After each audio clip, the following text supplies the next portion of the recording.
Yes, bwana, kama kawaida, hii ni movie recap kutoka kwa Mr. Analyst Online Media.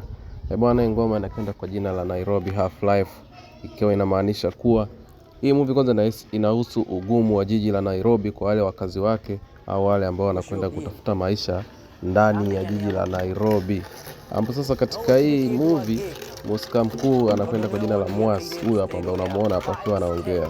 Huyu ni dogo mmoja ambaye anatoka kijijini kabisa ambako kulikuwa na maisha magumu, ambapo sasa baada ya kuhaso katika kijiji katika mishe tofauti, lakini hakufanikiwa kutoboa kimaisha ndani ya jiji la Nairobi, akadecide kurudi tena jijini Nairobi. Hapa nikisema akadecide kurudi tena, na maanisha kuwa tayari hapo siku za nyuma alisha kwenda kuishi Nairobi, lakini mazingira Nairobi yakamwea ugumu, akaamua kurudi tena kijijini kuja kufight ili apate chochote kitu at least cha kuanzia. Kama tunavyoelewa kuwa kurudisha mpira kwa kipa sio kama umekosa wa kumpasia kule mbele, ila unaanzisha ili ujipange tena au mjipange tena kama timu kwa ili muweze kupata chochote kitu.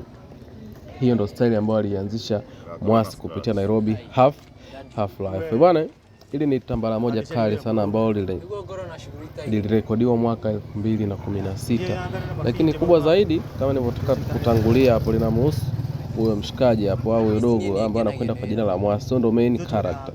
Sasa ile tambara udogo Mwasi kama mwanao ni mazingira ya kijijini kwa afu alikuwa na ndoto za kuwa msanii muigizaji mkubwa sana, lakini unavyoelewa maisha ya kijijini watu wanavyoweza kukatishana tamaa. Kama washikaji zake hapa alikuwa anawaambia mimi naweza kuigiza, lakini wakawa wanamuona kama ni mpumbavu tu.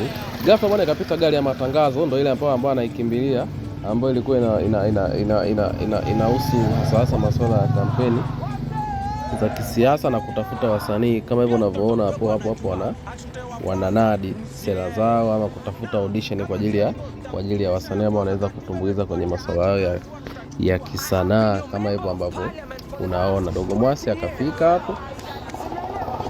hapo alifika baada ya hao jamaa kuongea, mwisho wa siku akaomba naye aweze kufanyeje kuperform ili kuonesha kipaji chake kwa hao jamaa, lakini na watu walimshangilia sana, lakini baadaye wakaona udogo anafaa kwa kazi zetu za kisiasa, wakaamua bora wafanyeje wampe go ahead ya kwenda Nairobi. Bahati nzuri akakutana na miongoni mwa wale watu ambao wameandaa ile audition. Akamwambia bwana, karibu Nairobi, na ili ukifika kule usipate shida, naomba mtonyo dingo, wenyewe wanaitaga dingo. Kwa akaomba dingo pale, jamaa akachukua hela. Bahati nzuri udogo mbele inaonesha akaenda wapi, akaenda jijini Nairobi. Bwana, kufika Nairobi, maisha ya Nairobi yakamuia magumu kama inavyojielezea hiyo movie. Kwanza ameshuka tu kwenye gari, kila kitu ambacho kilitoka nacho kijijini, kuanzia simu, hela, begi, alipewa na cassette kutoka kwa wale washikaji zake wa vijijini ili azifikishe kwenye duka la Muhindi ili apate pesa atumie, vyote ikawa ameibiwa. Bahati mbaya amejichanganya kidogo, akashikwa na askari polisi wa jiji la Nairobi, wale ambao wanakamata wahalifu. Dogo pasipo kutarajia akajikuta yuko mahabusu. Basi alipofika kule mahabusu akakutana na waune, kama unavyoelewa masuala ya gerezani, akakutana na waune pale. Lakini bwana, sehemu yote unaweza kukutana na mtu ambaye wewe anaweza kukuinua. Bwana, wakati yuko mahabusu kulikuwa na mshikaji pale ambaye tayari alikuwa na kesi yake. Kwa yule jamaa pale ndani ameenda kujisaidia chooni, akakuta vyoo vimekuwa vichafu. Ikabidi aombe vile vyoo visafishwe, lakini hakuna ambaye alijitokeza. Akampoint Dogo Mwasi, akamwambia dogo, nenda kasafishe vyoo. Dogo ikabidi sasa awe na roho ngumu, akaenda akasafisha vyoo. Sasa kumbe jamaa yule jina lake anaitwa OT. Huyo mshikaji ambaye alimpa kazi adhabu ya kusafisha vyoo, nani? Dogo Mwasi, jina lake anaitwa OT. Sasa jamaa alipomtazama dogo ana roho ngumu vile, akaona huyu dogo ananifaa kwenye kazi zangu. Kumbe OT alikuwa jambazi sugu, au wale watu wa vurugu ndani ya majiji wale.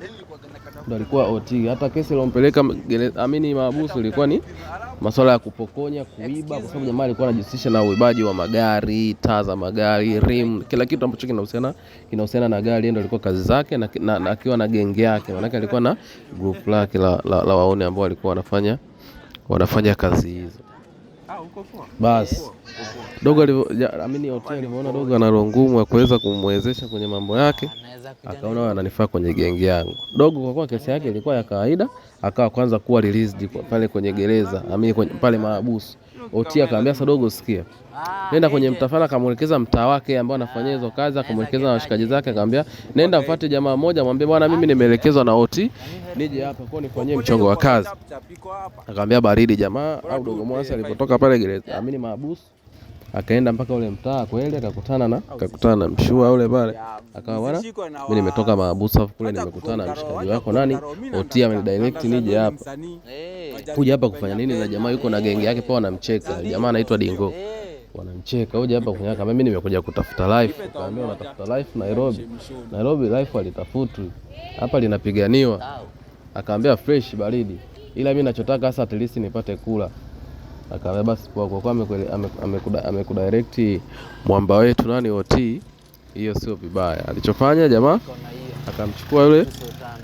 akamchukua yule stranger akampeleka kwa mama ntilie, akamwambia bwana huyu ni dogo langu, kwa naomba hapa mpatie msosi, pia atakusaidia kazi. Kwa dogo afika pale akaanza kumsaidia kazi yule mama ntilie, anapata msosi bwana. Punde si punde, siku moja akiwa anaosha vyombo, mshikaji wake Oti anatoka gerezani, anatoka pale mahabusu. Sasa alipotoka pale mahabusu, Oti namkuta Mwasi anaosha vyombo. Akamwambia dogo, ndo nini unafanya? Akamwambia bwana mimi ndo Dingo kanielekeza hapa. Akamwambia huo mama, hebu tuenzetu.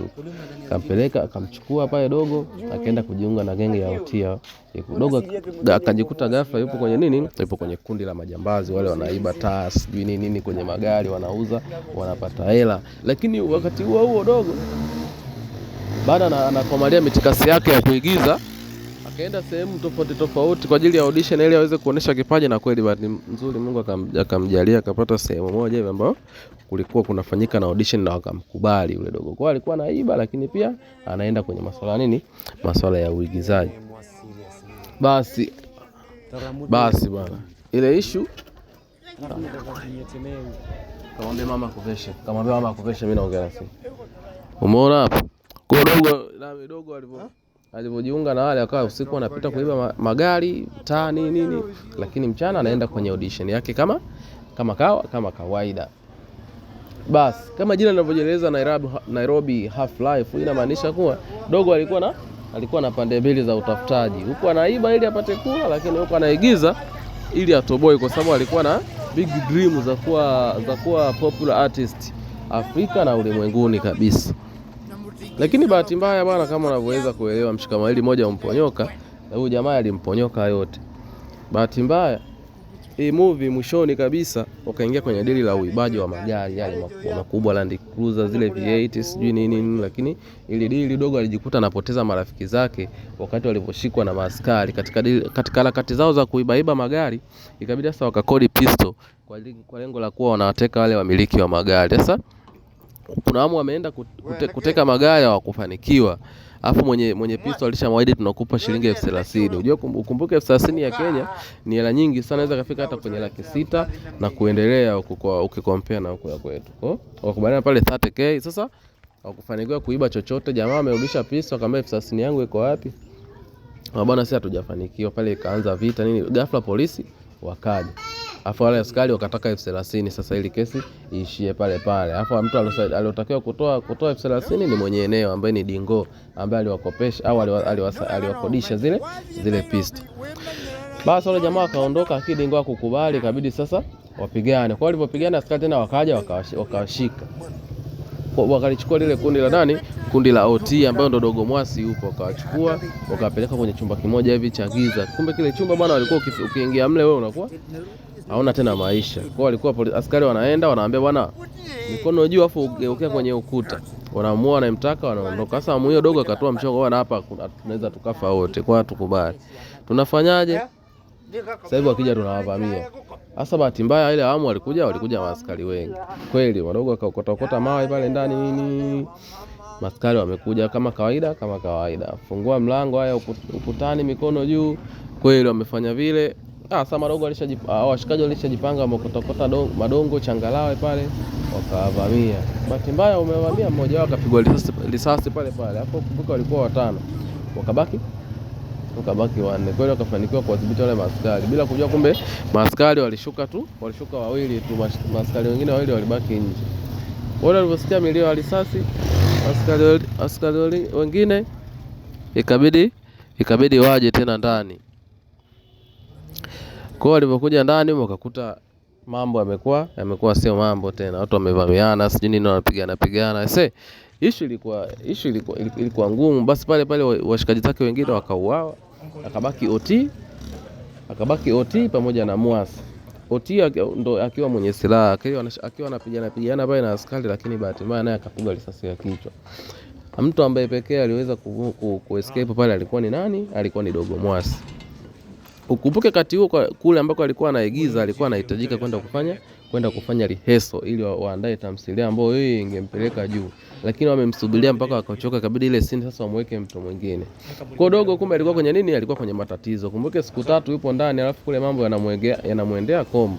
Ikabidi sasa ile scene apewe mtu mwingine ili kazi ziendelee.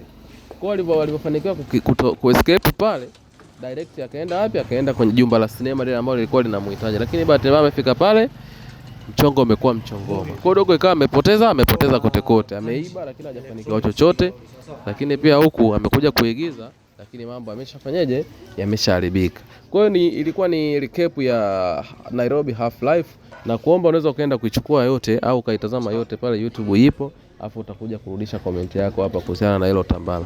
Huyu ni Mr. Analyst Online Media. Bwana, usisahau kusubscribe ili uwe wa kwanza kupata uhondo wa design kama hapa. Asante.